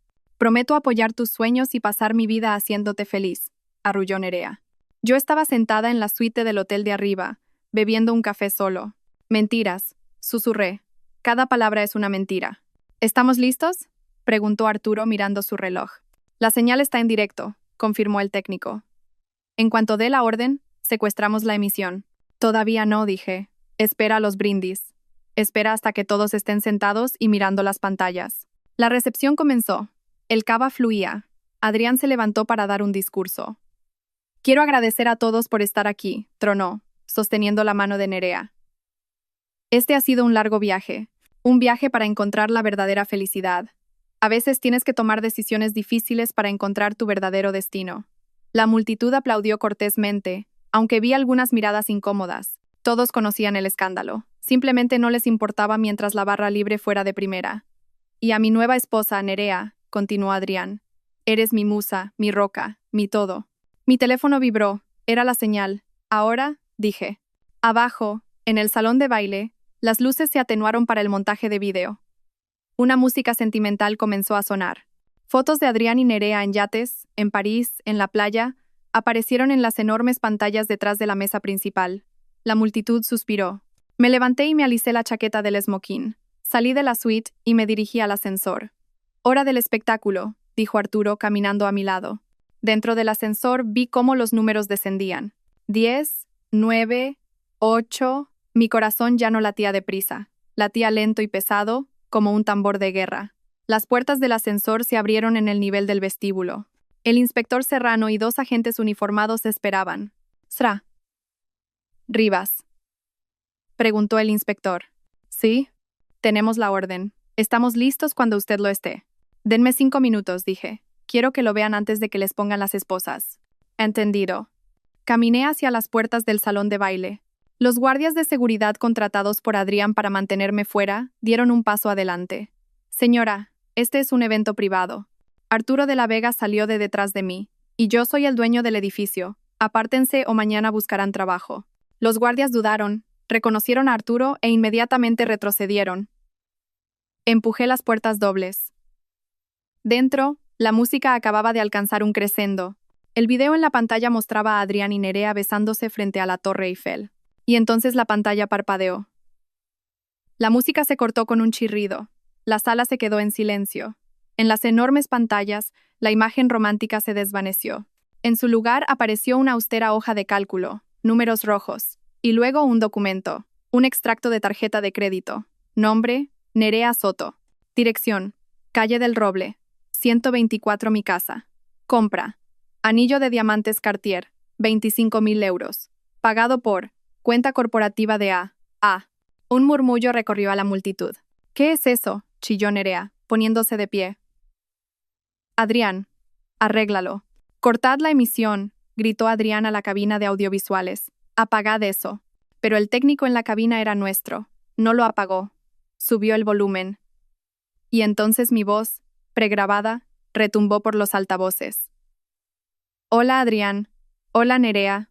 Queríais una reunión familiar. Queríais que todos fueran testigos de vuestra unión. Bueno, pues vamos a enseñarles sobre qué está construida realmente esta unión». Todas las cabezas se giraron, no hacia la pantalla, sino hacia el fondo de la sala. Entré. El silencio en el gran salón de baile era absoluto. 300 pares de ojos se giraron en sus sillas para mirarme. Caminé por el pasillo central, mis tacones resonando rítmicamente en el suelo de mármol. El smoking negro me hacía parecer una sombra contra el mar de flores rosas. Adrián estaba congelado en la mesa principal, su rostro perdiendo todo color. Nerea se apretaba la servilleta contra el pecho, con la boca abierta. Mi madre, Pilar, parecía que iba a sufrir un infarto. «Alba», susurró Adrián, el micrófono captando su voz temblorosa. «¿Qué estás haciendo?» No me detuve hasta que llegué al centro de la pista de baile, directamente frente a la mesa principal. Los miré, las personas que habían sido mi mundo, ahora solo figuras pequeñas y asustadas en un escenario. «Estoy aquí para hacer un brindis», dije, mi voz proyectándose claramente sin micrófono. Sostuve un mando a distancia. Lo pulsé. La pantalla detrás de ellos cambió de nuevo. Esta vez, era la cadena de correos electrónicos entre Adrián y el investigador privado. «Adrián, busca más a fondo o invéntate algo. No puedo permitirme darle la mitad». La multitud ahogó un grito. Vi a inversores, hombres que Adrián respetaba, hombres que necesitaba, inclinándose, susurrando furiosamente. «Apagad eso», gritó Adrián lanzándose hacia la cabina del DJ. «Seguridad, sacadla de aquí». «Siéntate, Adrián». La voz de Arturo de la Vega retumbó desde la entrada. A menos que quieras añadir agresión a tu lista de delitos graves. Adrián se congeló. Vio a Arturo. Vio a los agentes de policía esperando en las sombras de la salida. Esto es falso, gritó Nerea, las lágrimas corriendo por su rostro perfectamente maquillado. Está celosa. Ha hackeado el sistema. Está loca. ¿Loca? Pulsé el mando de nuevo. Apareció un nuevo documento. La solicitud de préstamo falsificada para el proyecto de Madrid-Río. La que tenía mi firma torpemente pegada sobre la línea. ¿La falsificación es de locos, Nerea? Pregunté con calma. ¿El fraude bancario es de locos? Porque esos son años de cárcel. ¿Y adivina de quién es el nombre en las sociedades pantalla que reciben los fondos robados? Volví a pulsar. Orion Holdings. Propietaria. Nerea Soto. Tú. Señalé a mi hermana. No eres solo una amante. Eres una mula. Adrián te usó para blanquear 3 millones de euros. ¿Te dijo eso? ¿Te dijo que cuando Hacienda venga a buscar vendrán a por tu firma? Nerea miró a Adrián, con los ojos desorbitados de horror. Adrián, dijiste que era optimización fiscal. Dijiste que era legal. Cállate, Nerea, chiseu Adrián. Oh, no lo detengas, dije, sonriendo fríamente. Deja que se explique. Que le explique a nuestra madre cómo se refiere a ella. Clic. Apareció el correo electrónico. Asunto. La vieja. Adrián, pásale a Pilar otro cheque del fondo B. La vieja es una avariciosa. Mientras le paguemos el apartamento, mantendrá a Alba en la oscuridad. Vendería a su propia hija por un presupuesto de reforma. Pilar dejó escapar un sonido que era mitad gemido, mitad ahogo. Se levantó, sus manos temblando tanto que volcó su copa de cava. Adrián, graznó. Tú me llamaste eso. Después de todo lo que hice por ti, me puse de tu lado. Traicioné a mi propia hija por ti. Y mira lo que te ha conseguido, mamá, dije, mirándola con lástima. Un asiento en una boda que está a punto de convertirse en la escena de un crimen. Adrián miró a su alrededor, con los ojos desorbitados. Vio su imperio desmoronarse en tiempo real. Vio a los inversores marchándose. Vio a los camareros detenerse a mirar. Vio el final. «¿Firmaste el acuerdo?», me gritó, desesperado. «Lo firmaste. Renunciaste a todo. No puedes tocar la empresa». Sección 14, dije simplemente. La píldora envenenada. Si cometiste un delito, el trato es nulo y todo la casa, la empresa, los activos revierte a mí. Las rodillas de Adrián cedieron. Se desplomó de nuevo en su silla. Íñigo, dije, dirigiendo mi mirada a mi hijo, que estaba sentado al final de la mesa, pálido como un fantasma. Íñigo me miró, aterrorizado. Miró la pantalla, donde ahora se mostraban sus propios mensajes de texto. Íñigo. ¿VP? ¿En serio? Vale, estoy dentro. ¿Querías ser un hombre de negocios, Íñigo?, dije suavemente. Pues aquí tienes tu primera lección. Comprueba a tus socios. Pulsé el mando por última vez. Se reprodujo un video.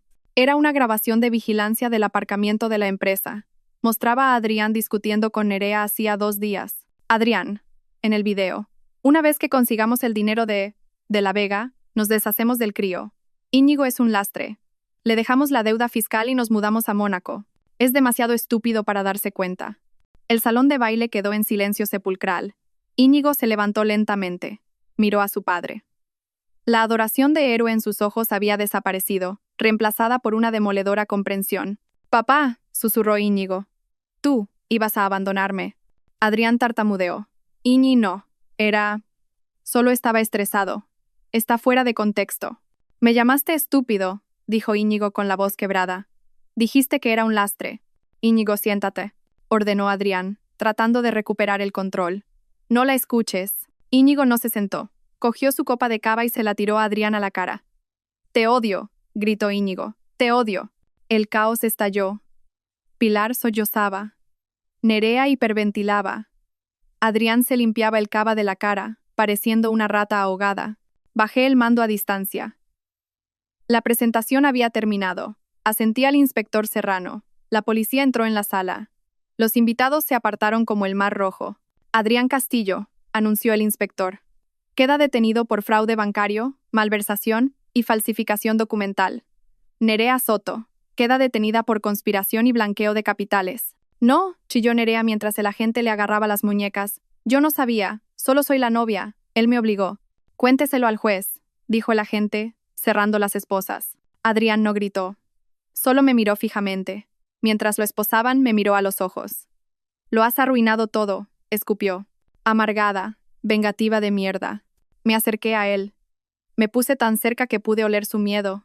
Yo no he arruinado nada, Adrián, dije tranquila como un lago helado. Solo he encendido las luces. Y tú, solo eres una cucaracha a la que han pillado. Se lo llevaron a rastras. Los invitados de la boda estaban atónitos. El único sonido era el llanto de Pilar. Miré la mesa principal por última vez. El pastel estaba sin cortar. Las flores eran perfectas. La ilusión estaba destruida. Me volví hacia Arturo de la Vega. Creo que he terminado aquí. Brillante, dijo Arturo ofreciéndome su brazo. Absolutamente brillante. Mientras salíamos, no miré hacia atrás a mi madre llorando ni a mi hijo devastado. Todavía no. Ellos habían hecho su cama. Esa noche, tenían que dormir en ella. Los días siguientes a la boda fueron un circo mediático. El periódico El Mundo publicó la historia en primera plana. Bodas de Giel. Magnate inmobiliario detenido en el altar. No di entrevistas. Dejé que las pruebas hablaran por sí mismas. Volví a mi casa 3 días después. La policía la había despejado como escena del crimen. Fue extraño volver a entrar en las habitaciones que había diseñado. Las cosas de Nerea estaban por todas partes. Ropa hortera, revistas baratas, botellas de vino medio vacías. Contraté a un equipo de limpieza. Tiradlo todo, les dije. Todo lo que no sea mío. Quemad las sábanas. Cambiad los colchones. Quería restregar su ADN de mi vida. A Adrián se le denegó la fianza. El juez lo consideró riesgo de fuga debido al plan de Mónaco grabado en vídeo. Estaba en la cárcel de Soto del Real, cambiando sus trajes italianos por un mono naranja. Nerea salió bajo fianza, pagada por mi madre, que había liquidado sus ahorros de jubilación para sacar a su bebé. Pero Nerea no era libre. Se enfrentaba entre 5 y 10 años. Su cara estaba por todo internet como la cazafortunas camino de la prisión. Entré en las oficinas de ahora únicamente mías. Los empleados me recibieron con una mezcla de miedo y alivio. Vamos a cambiar el nombre de la empresa, anuncié en la primera reunión general. Ha muerto. Bienvenidos a Phoenix Capital. Aplaudieron. Sabían quién firmaba las nóminas. Una semana después, mi madre vino a verme. Parecía 10 años mayor. Tenía el pelo descuidado, los ojos rojos. Se quedó en mi porche, temblando. Alba dijo con la voz temblorosa. Pilar, dije, bloqueando la puerta. No la llamé mamá. ¿Puedo entrar? Hace mucho frío. Puedes decir lo que tengas que decir desde ahí. Se estremeció. Alba, por favor, sé razonable. Nerea está aterrorizada. Es solo una niña. No sabía lo que hacía. Adrián la manipuló. Nerea tiene 40 años, dije fríamente. Sabía que se acostaba con mi marido. Sabía que se gastaba mi dinero. Firmó los papeles. Es tu hermana, gimió Pilar. No puedes dejar que vaya a la cárcel. Tienes que retirar los cargos. Dile al fiscal que fue un malentendido. No fue un malentendido. Fue un delito. Si haces esto, siseó Pilar, su pena convirtiéndose en el veneno familiar. No eres hija mía. Estás destruyendo a esta familia. Me reí. Fue un sonido ligero, libre. Pilar, tú destruiste a esta familia hace 20 años cuando decidiste que Nerea era la princesa y yo la sirvienta. No has venido aquí a disculparte. Has venido a pedirme que lo arregle otra vez. Quieres que sea el chivo expiatorio una última vez para que Nerea se vaya de rositas. Es delicada. Es una delincuente. Y tú, eres una cómplice. Vi los cheques que Adrián te extendió. Honorarios de consultoría. Aceptaste dinero para ayudarles a manipularme. Pilar se puso pálida. No voy a presentar cargos contra ti, Pilar, dije, no porque te quiera, sino porque no quiero la vergüenza de ver a mi madre en una ficha policial. Pero estás muerta para mí. No me llames, no vengas aquí. Si necesitas dinero, pídeselo a Nerea. Espera, está arruinada. Le di un portazo en la cara. Vi por la cámara de seguridad cómo se quedaba allí, golpeando la puerta, gritando mi nombre. Luego, con los hombros caídos, se alejó. Dolió. Por supuesto que dolió. Pero fue el dolor de sacar una astilla. Agudo, luego alivio. Y luego estaba Íñigo. No había llamado, no había venido. Sabía que estaba durmiendo en el sofá de un amigo porque las autoridades habían confiscado el ático y el Porsche. Esperé. Sabía que tenía que venir a mí en sus propios términos. 2 semanas después, apareció en mi oficina. Tenía un aspecto terrible. Había perdido peso. Llevaba vaqueros viejos y una camiseta. Sin gafas de sol. Sin actitud. Mamá, preguntó desde la puerta. Levanté la vista de mi escritorio. Hola, Íñigo. Entró y se sentó en la silla de enfrente. Se miró las manos. Lo siento, susurró. Lo sé, dije. Fui un estúpido. Él me hizo sentir importante. Me dijo que era mejor que la universidad. Me dijo que tú me estabas frenando. Y le creíste porque era más fácil que trabajar, dije, suave pero firmemente. Sí, admitió, las lágrimas cayendo sobre sus vaqueros. Vi el video. Me llamó un lastre. Iba a abandonarme. Él... No tengo nada, mamá. Se llevaron el coche. No tengo dinero. Necesito ayuda. Miré a mi hijo. Quería abrazarlo. Quería extenderle un cheque y arreglarlo todo. Pero ahora yo era la arquitecta. Y no se construye una estructura fuerte sobre cimientos agrietados. Te quiero, Íñigo, dije, pero no voy a darte dinero. Levantó la vista aterrorizado. Pero, ¿dónde voy a vivir? No lo sé. Eso tienes que resolverlo tú. Mamá, por favor. Este es el trato, dije, deslizando un papel sobre el escritorio. Esta es una solicitud de un préstamo para estudiantes, y esta es una solicitud de empleo para el departamento de mensajería de Phoenix Capital. Salario mínimo. Empiezas desde abajo. Terminas tu carrera por la noche. ¿La mensajería? Preguntó, impactado. Tómalo o déjalo. Si quieres ser un hombre, Íñigo, te lo ganas. Adrián te dio cosas para comprarte. Yo te ofrezco nada para que puedas construirte a ti mismo. Se quedó mirando los papeles. Me miró a mí. Vio la resolución en mis ojos. Lentamente, extendió la mano y cogió el bolígrafo. Vale, dijo con la voz temblorosa. Acepto el trabajo. Bien, dije. Preséntate a Sara en RHH. Te dará una tarjeta de identificación. No llegues tarde. Se levantó. Me miró. Me miró de verdad por primera vez en años. Das mucho miedo, mamá, dijo, con un atisbo de admiración en su voz. Lo sé, sonreí. Ahora, a trabajar. El juicio fue corto. Las pruebas eran abrumadoras. Adrián Castillo se declaró culpable para evitar una sentencia de 20 años. Le cayeron 8 años en prisión más la restitución. Parecía gris y derrotado en la sala del tribunal. No me miró ni una vez. Nerea aceptó un acuerdo. 3 años de prisión por fraude. Sollozó cuando el mazo cayó. Miró a Pilar en la galería gritando, «Mamá, haz algo». Pero Pilar no podía hacer nada. Pilar vivía en un estudio, subsistiendo con la seguridad social, habiendo perdido su asignación y su orgullo. Yo me senté en la última fila, con mi traje negro. Vi cómo se hacía justicia. No sentí alegría. Sentí paz. El balance, por fin, estaba corregido. Epílogo. 1 año después, estaba en mi oficina en la planta 40, con vistas a la ciudad de Madrid. El letrero de Phoenix Capital en la pared detrás de mí era de un elegante plateado y azul, sin rastro de rosa. La empresa prosperaba. Acabábamos de cerrar el trato de Madrid-Río con Arturo de la Vega. Iba a ser un desarrollo de uso mixto, apartamentos de lujo, pero también viviendas de protección oficial y un centro comunitario. Mi teléfono vibró. Íñigo. Hola, mamá. Acabo de terminar el final de economía. Creo que lo he bordado. Además, el equipo de mensajería ha mejorado la eficiencia de clasificación en un 15% esta semana. ¿Me subes el sueldo? Sonreí. No te pases, pero esta noche invito yo a cenar. A las 7. Íñigo, allí estaré. Estaba trabajando duro. Estaba cansado, sin un duro y era humilde. Y nunca había estado más orgullosa de él. Se estaba convirtiendo en el hombre que yo sabía que podía ser, no en la caricatura que su padre intentó moldear. Llamaron a mi puerta. Adelante. Arturo de la Vega entró con una botella de cava. Por el primer aniversario, dijo. Del día en que quemaste el circo. Parece que ha pasado una vida entera, dije, aceptando la copa. Sabes, dijo Arturo, apoyándose en mi escritorio. Adrián me envió una carta desde la cárcel. Quiere saber si le compraré sus acciones de las viejas sociedades pantalla. Necesita dinero para el economato. ¿Qué le dijiste? Le dije que solo hago negocios con la CEO, y que la CEO está ocupada construyendo un imperio. Chocamos las copas. Miré el horizonte. Había perdido un marido. Había perdido una hermana. Había perdido una madre. Pero me había encontrado a mí misma. Ya no era el chivo expiatorio. No era la solucionadora. No era la esposa invisible. Era Alba Rivas, la arquitecta. Y mi vida, por fin, era verdaderamente mía. Gracias por escuchar mi historia. No ha sido fácil revivirla, pero si mi viaje puede ayudar aunque sea a una persona a enfrentarse a la gente tóxica de su vida, entonces ha merecido la pena. La familia no siempre es de sangre.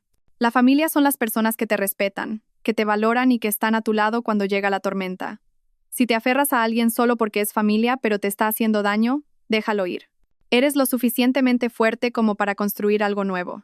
Si te ha gustado esta historia y quieres ver más justicia servida, por favor, pulsa el botón de me gusta. Realmente ayuda al canal a crecer. Y suscríbete para no perderte la próxima historia. Y dime en los comentarios, ¿alguna vez has tenido que cortar con un miembro tóxico de la familia? ¿Cómo encontraste la fuerza? Leo cada uno de los comentarios, y me encantaría escuchar tu historia. Hasta la próxima, mantente fuerte, mantente inteligente, y nunca dejes que nadie te quite las llaves de tu castillo.